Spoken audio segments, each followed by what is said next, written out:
Rick, we are spending amazing time, and the captain is telling that we will start approaching for landing.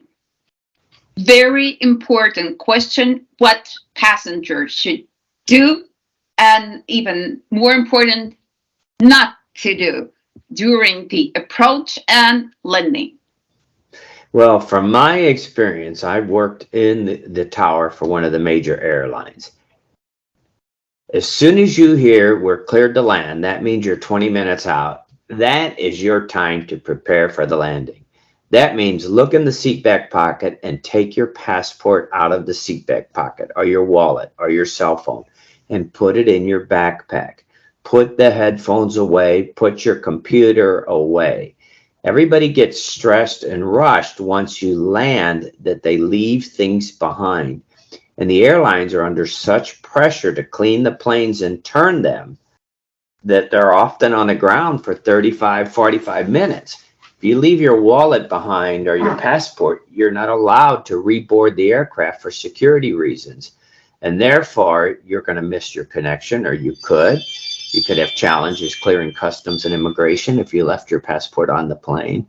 And the cleaners, quite honestly, I worked with them in a security role. They're not reading stuff. They're told to clean that airplane in 5 minutes or 7 minutes and be done. So they just grab trash and throw it away. So please, before you land, take the time to make sure you have all your important objects put away.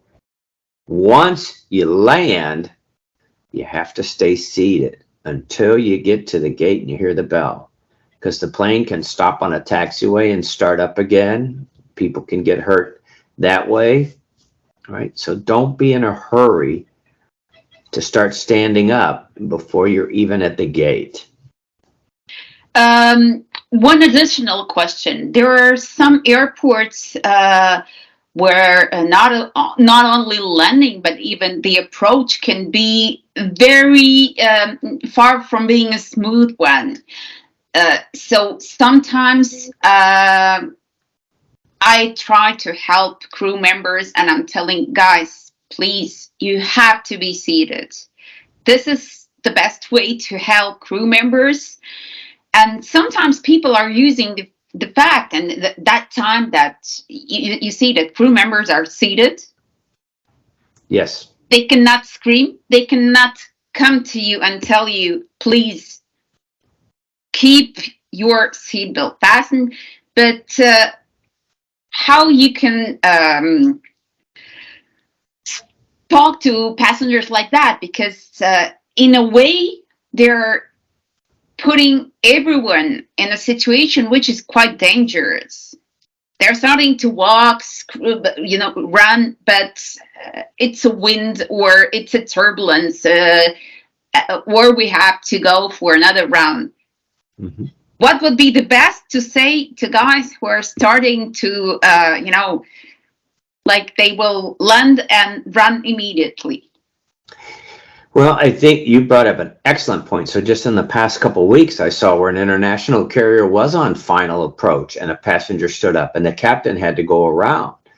So that's a maneuver that's dangerous. Number one, the captain's already lined up for the runway. So you have to go around and configure the airplane to fly again. You have to go get back in line to land. As you mentioned earlier, that delays possible connections and everything. They cannot land by regulation if somebody's walking down the aisle going to the bathroom. So you have to stay seated with your seatbelt on. And number two, there was a tragic incident in Dallas, Texas, where an L-1011 was only a mile off the runway when it hit severe wind shear and the plane crashed. It's another example of why you keep your seatbelt on. You think you're ready to go and a mile left in the flight and the plane hit the worst turbulence. And unfortunately, a lot of people died in that incident. So stay in your seat, stay seat belted. Once you land, if you're not in row one, you have to wait for other people to open the overhead bins and carefully get their objects out.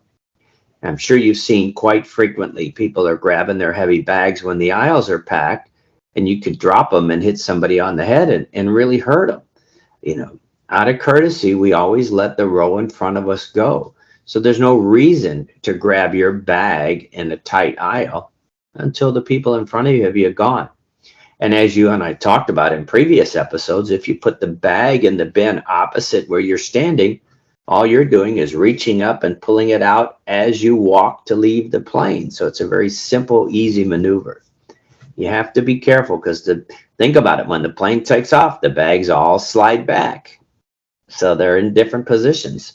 Are there any regulations, or maybe it would be different for different airlines, for leaving the plane? Are there any systems, let's say, row from first to 15, or it's not really regulated, and it would be the logical way to let people before your row to leave the plane, or how it is?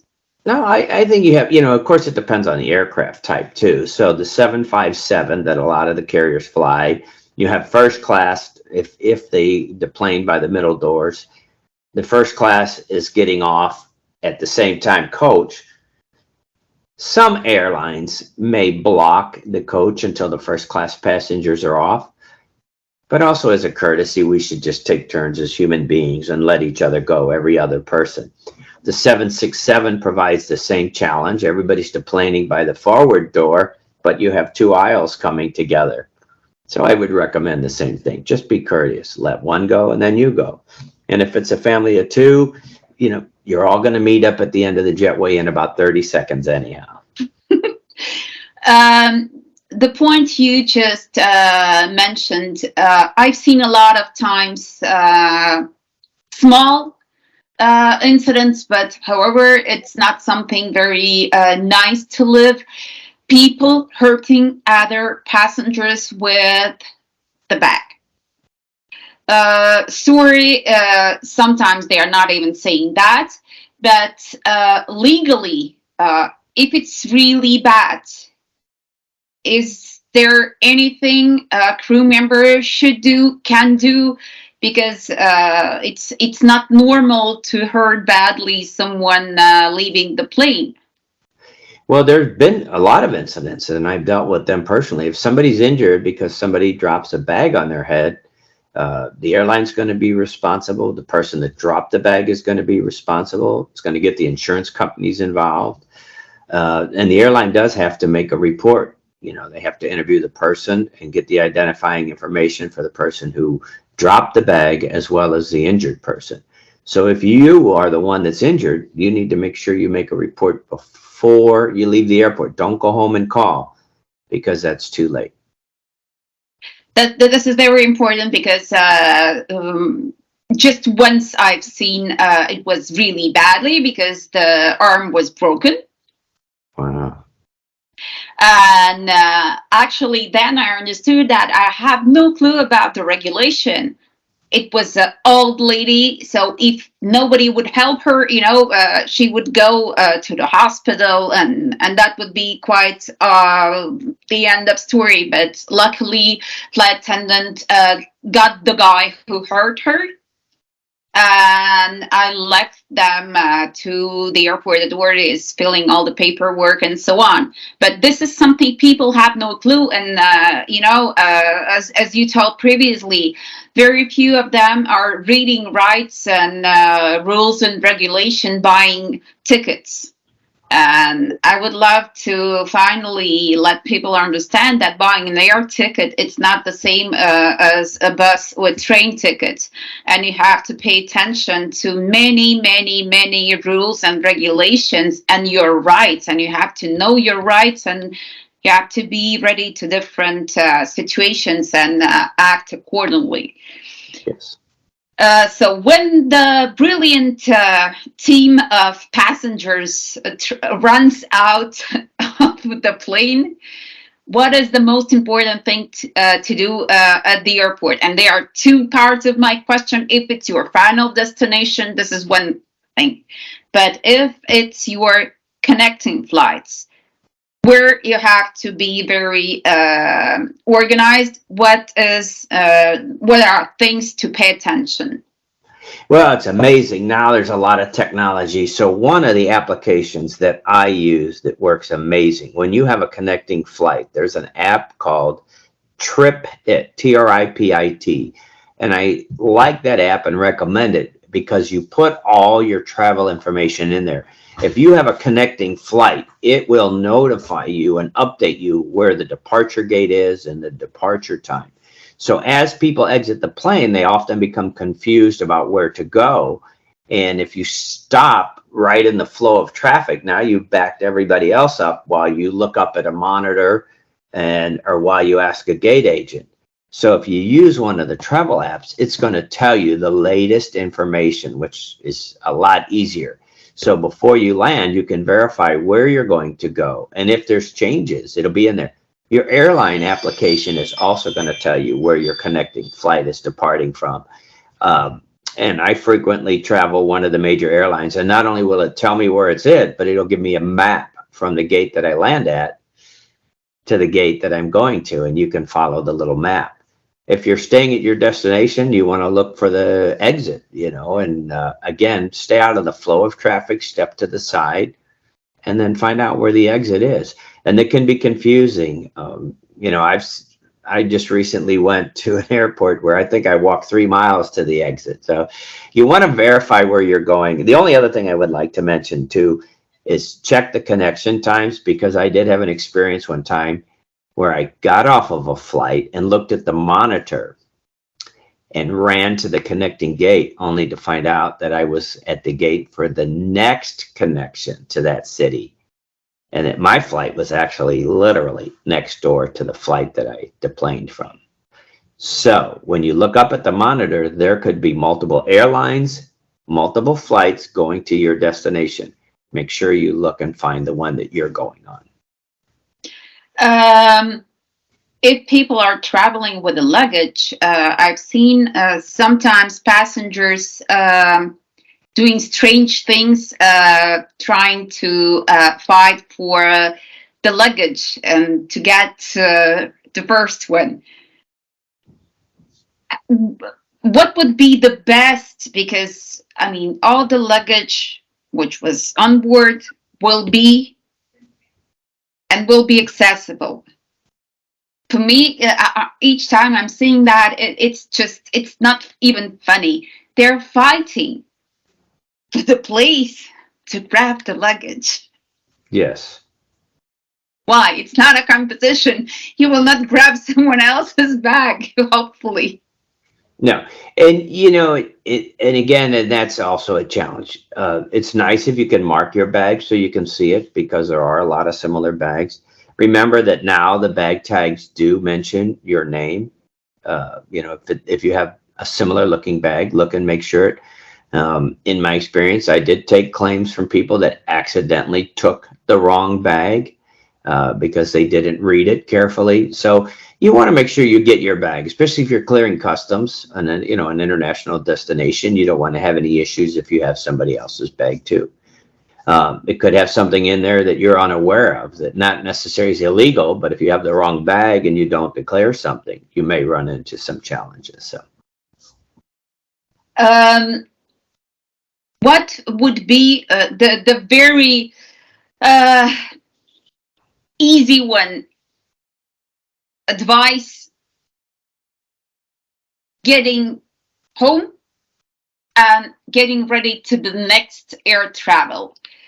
How people could learn from their own mistakes, because you're telling, and even after we started this episode, each time I fly, I promise you, I can see people doing exactly what he told. And I want to tell them, and so on. Some of them are making faces like they are listening, but then it's like, they are doing exactly same things they were doing before.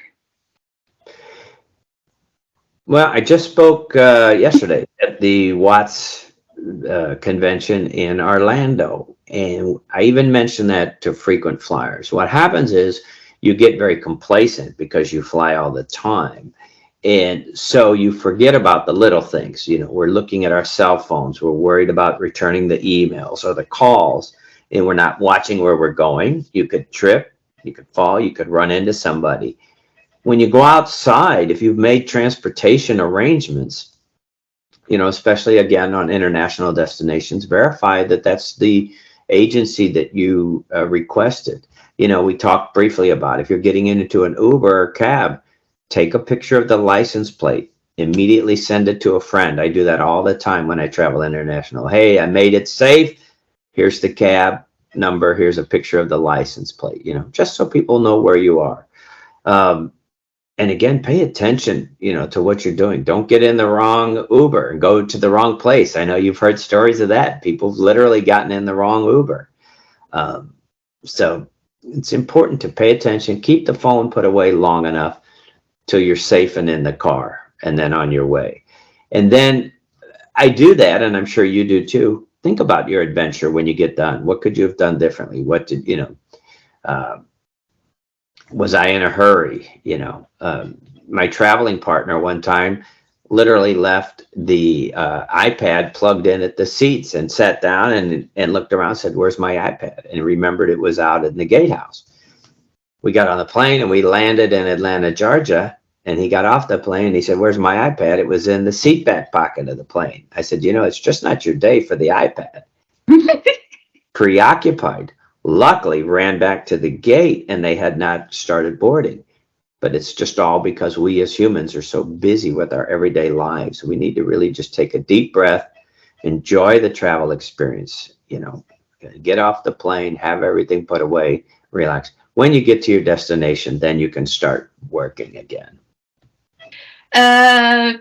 Rick, thank you for this. And I think that I will need your help with additional episodes because yesterday I got questions from a very interesting lady.